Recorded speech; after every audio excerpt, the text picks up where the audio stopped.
Several others have attempted to understand the exact meaning of the term counseling by offering variety of definitions and explanations.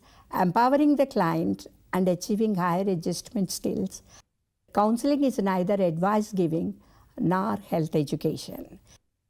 In order to understand counseling, one has to understand the dimension of counseling. First of all, counseling is viewed as a relationship. All counselors agree on the point that good counseling relationship is prerequisite to be effective with clients. Suppression of thoughts and feelings often lead to physical and mental health problems.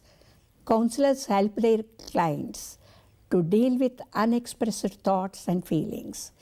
The clients will get an opportunity to share his or her thoughts and feelings because of relationship the counselor establishes with him or her. The client will get an opportunity to give vent to his or her thoughts and feelings